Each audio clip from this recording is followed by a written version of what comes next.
it, just getting a feel for what the car does and doesn't do well, and what works and doesn't work before we take it apart.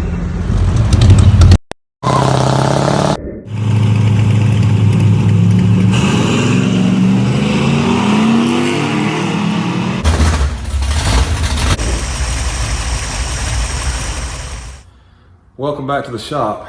So today we're going to introduce our new project sitting here. You can kind of see a little bit of it.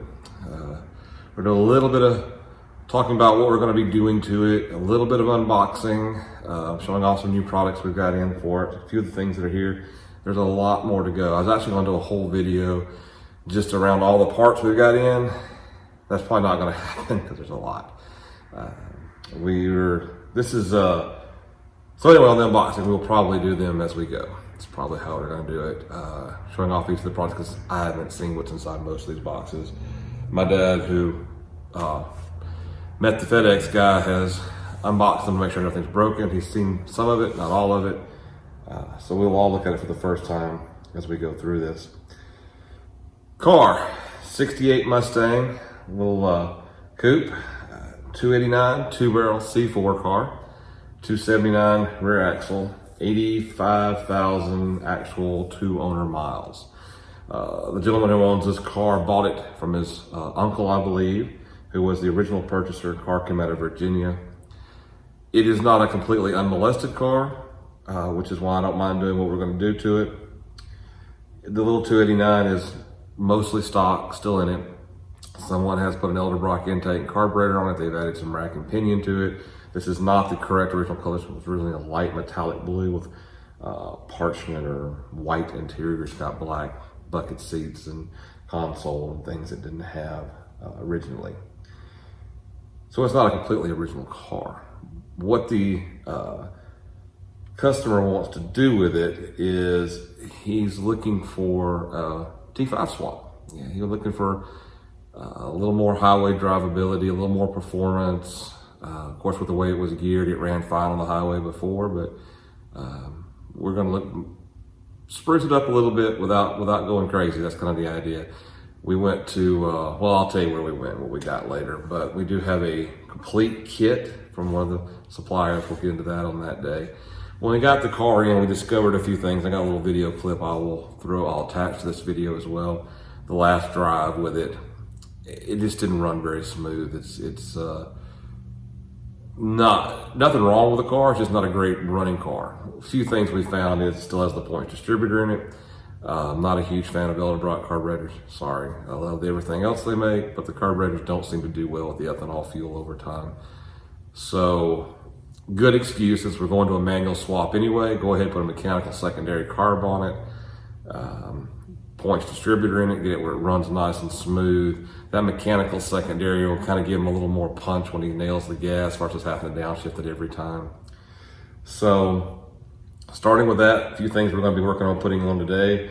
We went to our buddy Tim up at RPM. I'll put a link to him in the bottom as I usually do. And we talked to him. And so in this case, transmission, we went with the Cobra Spec T5, the TKO transmission rated at 350 foot-pounds of torque. We're not going to go crazy. We're not going to change the motor that much. So, 450 mechanical secondary quick fuel HR, or HR450 is what this is, how this is technically called. Custom configured for this car. What we decided when we got into it, is we're going to change the distributor, the carburetor, the transmission, and we're going to change the rear end. That'll be a whole other video as well. We're going to leave the 8-inch Ford in it because, again, it's fine for the amount of horsepower and torque we have. Gears were just all wrong with a .63 overdrive, which is what the Cobra Specs T5s have. So we're going to put a 355 gear with a billet limited slip unit in it. That's what's going in the back end of it, along with the transmission, along with this up front. So he'll actually add some economy and gain a whole lot more, at least performance feel to the car. So let's talk about the carburetor, the distributor a little bit. Of course, like I said, we love dealing with Tim.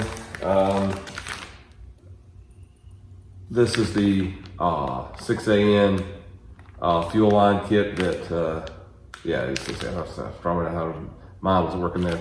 But this is what we put on all of them, to give you an idea. you can do a lot of different things, but for the 60 so bucks at this cost, it not only looks good, it gives you a good uninterrupted fuel supply the front and back half of your carburetor. So that's part of what's going on it.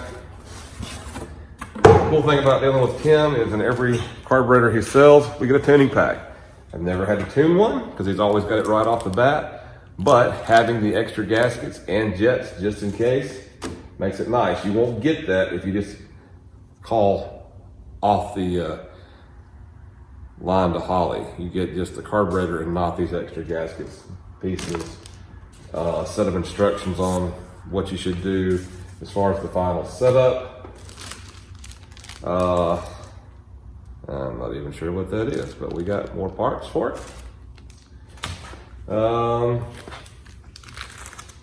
These are little air cleaner nuts that I just happen to like. I've been buying them from him for a long time, and one of the things we like to do with all of our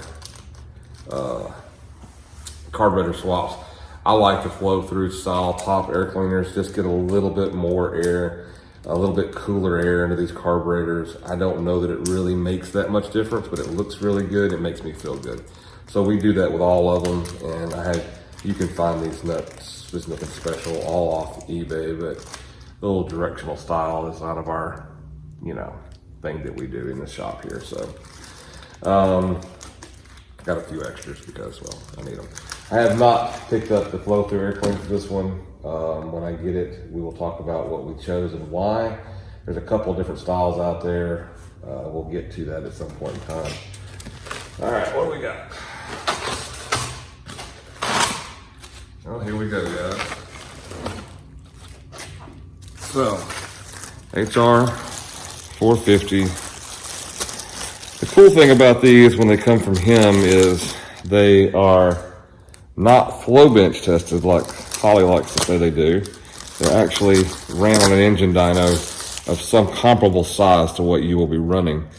He sets them up for the correct altitude and driving style, gear ratios. So the mechanical linkages should be dialed in. The jets should already be set. The float levels are already good.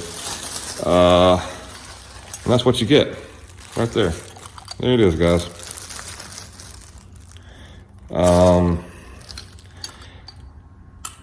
And there you go. Not a bad looking carburetor. I love the adjustability of these things, all the brass bleed screws and inserts. 450, mechanical secondary. Again, we don't need a giant carburetor. We just need it to respond well when you step on it. Don't want to change the characteristics of the car that much. Just, like I said, add a little bit to it. So, we'll be installing that here in just a few minutes. Cover that up for now. A few minutes, maybe longer than a few minutes. You never know around here.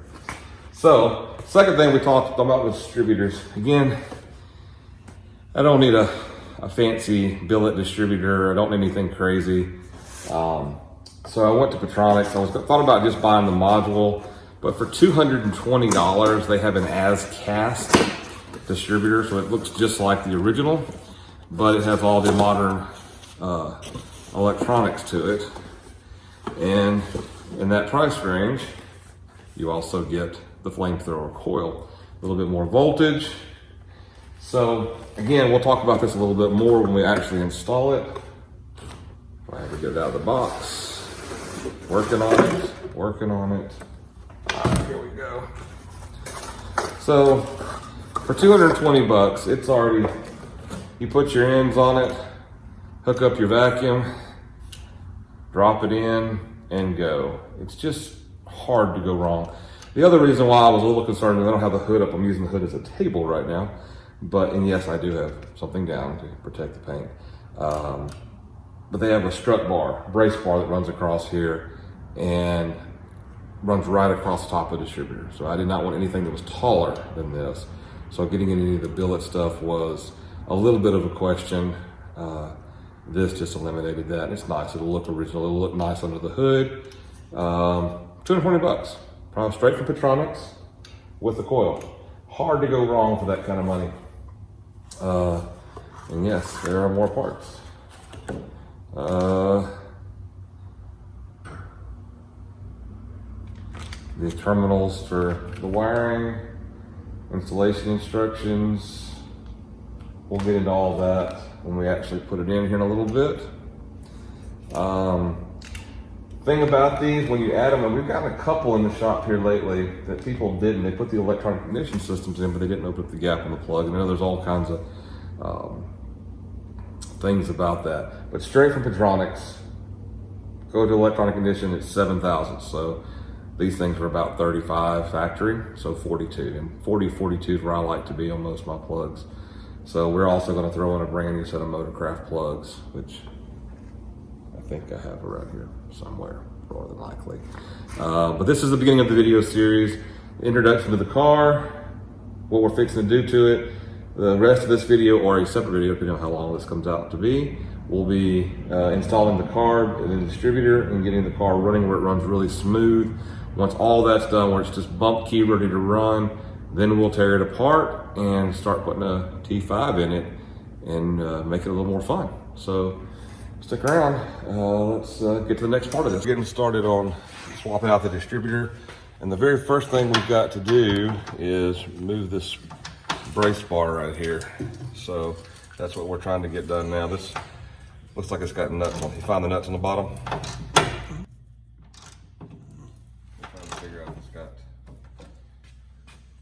nuts on the bottom or not. I think feel much. I got the big arm up in here. Yeah, it's the nuts we're working on. Not the nut burning the ratchet, but the nut that under the fender. Both. There you go. I'll set this where you put stuff in it. Yep, there's a minute. Found it. Need a 9/16 going bottom. I think so. Just like to have one right here. If you want to hold it and me take a bump, I can bump it off top, you know, ratchet on it so much. Yeah, that would do. See if I can get.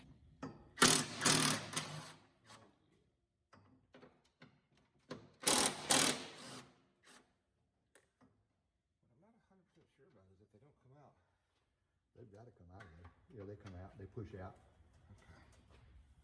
Get that side, those nuts push them back and get the other side now. Get the rest.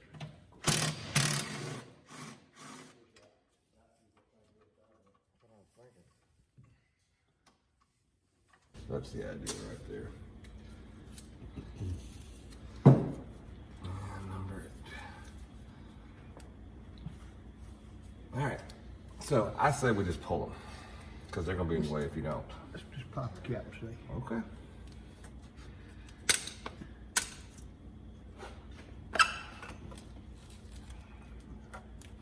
Yeah, we might be able to work with that. Pull around. Just like that. There you go. All right, and our pointer Would be a is little mark. Right there on the intake.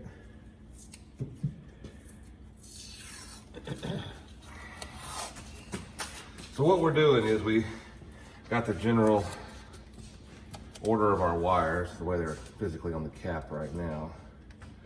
And since I didn't pull the vehicle to number 1, which is the correct way to do this, I am going to make a mark where the distributor rotor button is.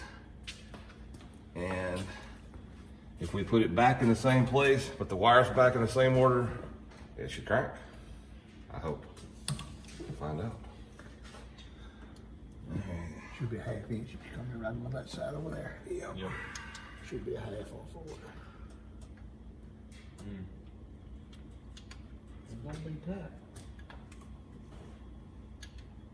It's gonna be a long wobble probably.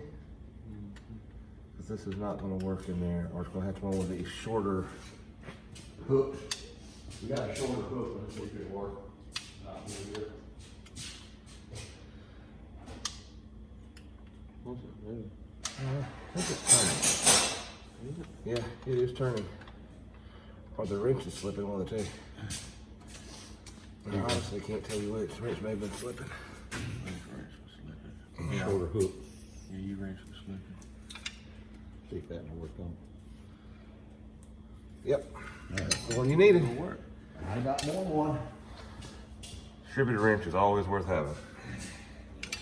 I needed that a long time ago. Now, the downside is this has to come all the way out for what we're doing. Now, Put a little furnace in there if you want me to. if you wanna look and see if that thing, if some of these, they slide back, Yeah, I'm fixing to. and if it doesn't slide back, it has to come out, yes. Yeah, I'm pretty sure this has got to come out. I can get my little fingers in there, twist it out. So if you'll go over there, Dad, to the oil drain thing and give me that magnet. I'll show you a trick. Let me see.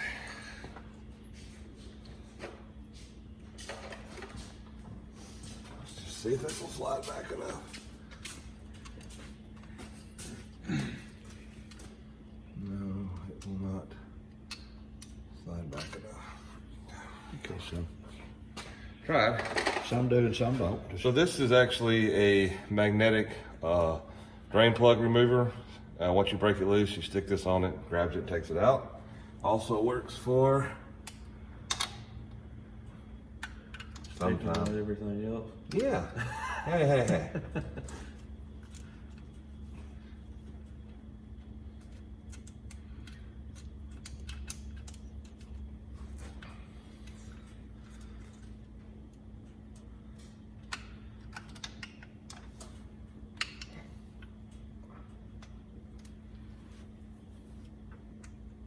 There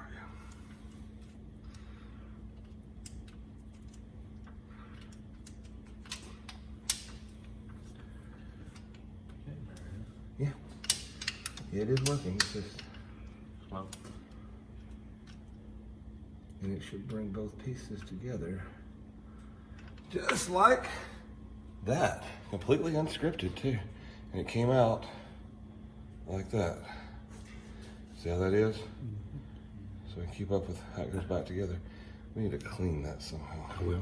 We'll go with that, we'll clean it right now, it's gonna set it right. So, hot wire. Well, that's always good. Come out. Yeah, that's what you call not great. We've got our vacuum unhooked. And with any luck, probably not today. We're just gonna soak the, well, maybe we will. Still, maybe we will. Just keep spraying, it'll get in there eventually. Got it that far. And there she is. One original auto light distributor. Some Mustang collector may very well want that. Not us. Nothing wrong with it, but there it is. There you go. All right. Out with the other.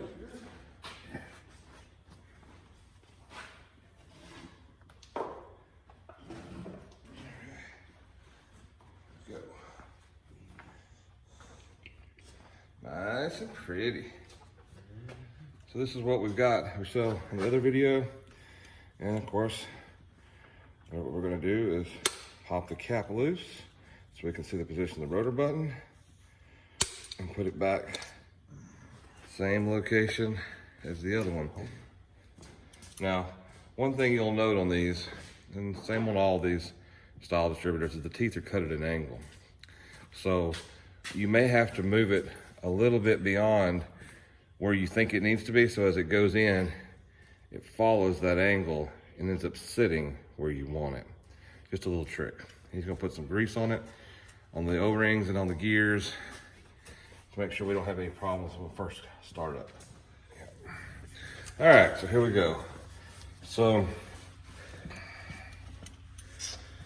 distributor rotor button facing our mark on the intake. And see which way my gears are cut. Now I'm gonna make sure I grab these locking tabs and hold them up in the air, because the last thing you want is them to get stuck underneath the distributor and have to pull it back out. And I'm probably gonna have to walk this thing in and kind of underneath And I'm gonna bring the button back.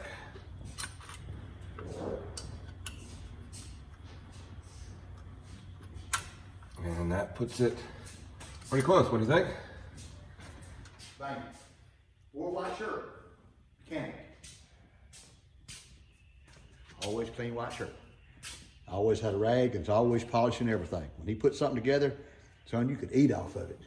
Done a shop there in New York, forever and a day. There you go. Yeah, there we go. A lot cleaner than it was. The fun part's going to be. Again, this is sort of what we're after. I'm just going to try to catch the edge of that washer. But I do want to remove this when I'm done. And yeah, I know. But Harbor Freight, what can I say? And we use it a lot, Harbor so. Freight special. Well, it never was good from the beginning. Out of all the ones I bought, that one was just not good from the beginning.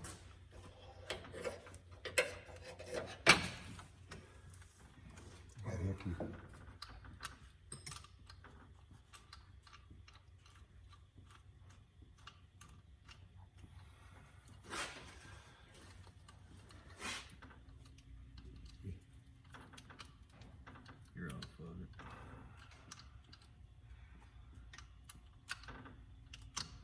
Should be right in there somewhere.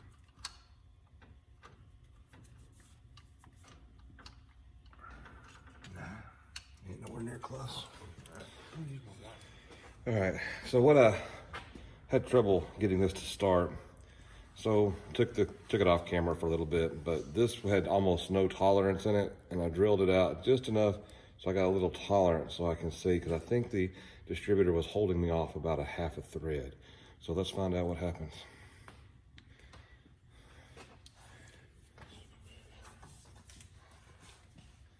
I like having that drill strip press station back there. It works a whole lot better than the way I had it set up before. And now with it opened up, you can actually see. So now look down in there, Casey.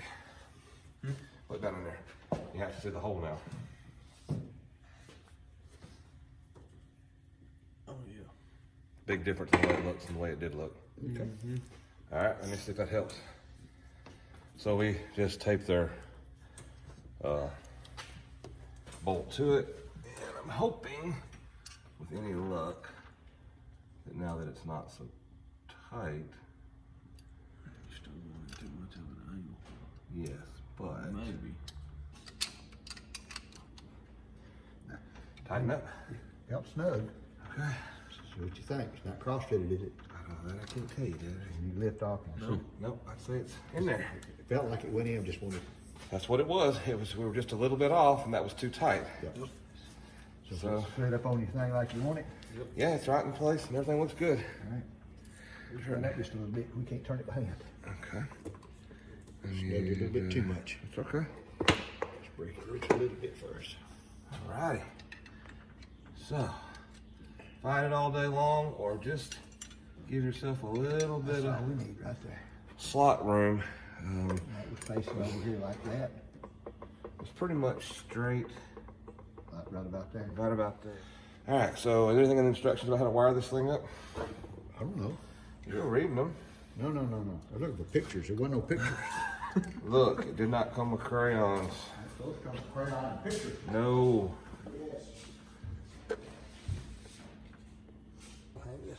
Alright, so now that we've got it in and bolted down, the opening it up did work. We're going to go ahead and just transfer our wires over. And what I'm going to do is I'm going to start with this one right here, which is actually not number 1, but it is the one that is right by this cap. So I know exactly where it goes. Electric right here, okay, that's good. So, all right, now we gotta finish wiring our distributor up and put our new coil in it. So what I need to figure out is, based on the instructions, whether I have 12 volts to the coil or whether I have a resistor. I don't think this thing has a resistor, but I don't know that because I haven't found one. So I'm gonna grab a meter right quick, turn the key on, and just see if I got 12 volts. And my understanding from the wiring diagram is the 12 volts and goes to the red wire, and ground wire goes to the ground side of the coil. What I'm going to do is clip this off the ground on my battery so I can do it one-handed and make sure my meter's working. And it is 12.5 volts.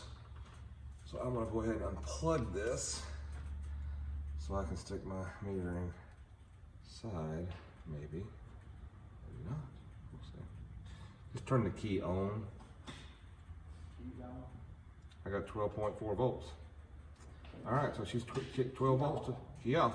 So 12 volts to the distributor, which means we will run our red wire to the positive side of the distributor and our ground wire to the other side, the negative side. It came with two eyes.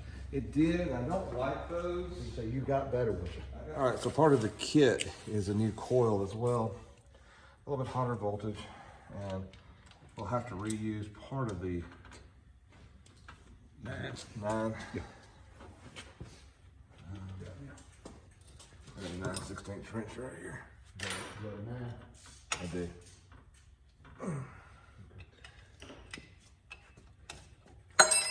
Well, drop it at a time. So what we're gonna do is get the new coil mounted. Where's the call? It's in a box. Over here. Right there. It says flames that are on it. I got it.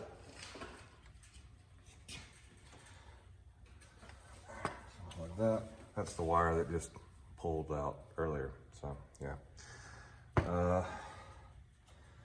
We need to clean this up. Much as I hate to, I just don't have to do something with Sure, this. I cleaned up. Take a few minutes.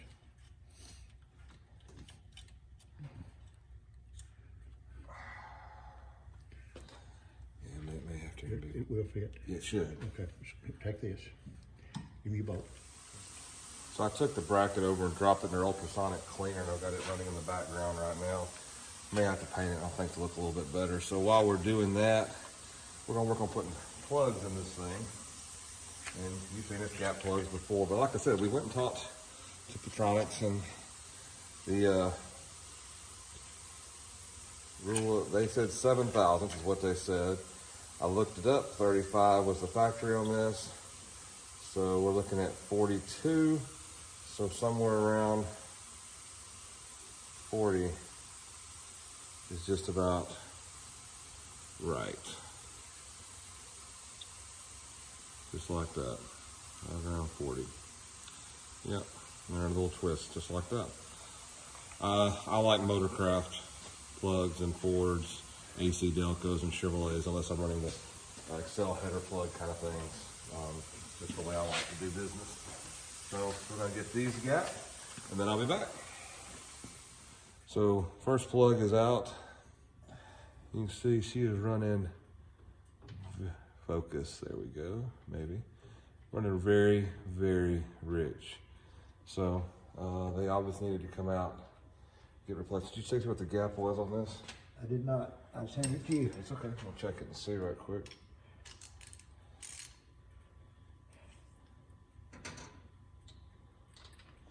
Wow. 28 thousandths is what they were gapped at. A little tight. A little tight, but it's points and live with it. This is more my Chevrolet setup box, you know, my high dollar plug keeper. But I'm gonna just set this up here and kind of track them, just see if we see anything odd as we're taking it apart. Did you get a plug? Yes, I gave you a plug. So most of the time when you're gapping plugs are preset. Sometimes the gap's just a little bit wide. This one's just a little bit, and so I'm gonna very carefully kind of tap it to close the gap up and set it where I want it. Just a little trick. Sometimes it always pays to check your plugs. So we're finishing up putting our plugs in. I've got the bracket out of the ultrasonic cleaner. You can see how much better it looks just right off the bat. Was fixing it, threw it in the heat room. That would be the bathroom with the heater in it. Tossed it on the heater. We're gonna get it good and warm. It's a little cold today, and paint it. And then Dad had a really good suggestion. I got a brand new Eastwood powder coating system for Christmas with a little oven, the whole 9 yards. And why don't we powder coat this bracket? We won't do it today because I don't have it all set up yet. But we'll put it on the car, make sure everything's working. We get everything working on the car like we want it, then we'll pull this bracket off. It's gonna be a lot. There's a lot of drops that out of your watch. Yeah, I know. A lot of other things are gonna be, but we'll pull this off and powder coat. I'll do a whole video on powder coating it at some point. I was just looking, there's that nice pretty tan color we always talk about. Right there it is. So I'm hoping that's all carburetor, which we will get into in a little bit. While he's finishing up the plugs, I'm gonna go ahead and get the coil mounted. Get it wired up and ready for test fire.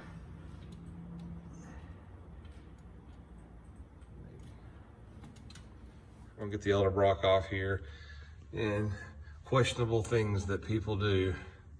Not even a grommet, just flopping loose. All right, so camera died there for a while, but this is not the way it's going to live. Obviously, we don't do things this way, but time's run out for the day.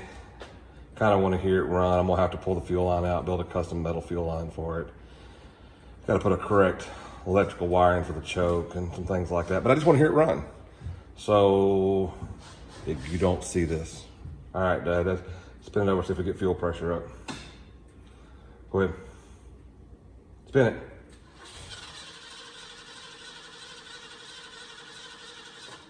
Still don't have fuel pressure. Starting to jump now. Starting to jump.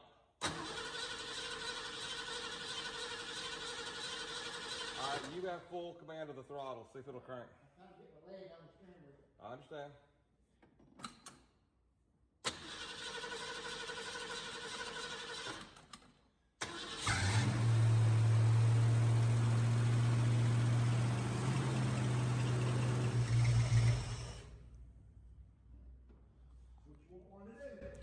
So there you go. Full day of off and on work. Had a lot of interruptions, but you've heard it run twice today. Once with the distributor change and still wasn't right, and the difference in what a good carburetor makes. So thank you for making it to the end of the video. If you like what we're doing, if you have interest in this, hit the like button, subscribe to our videos. If you have questions, general comments, suggestions, or just want to know more about the shop, please comment below. Thanks again for watching. Hope to see you in future videos.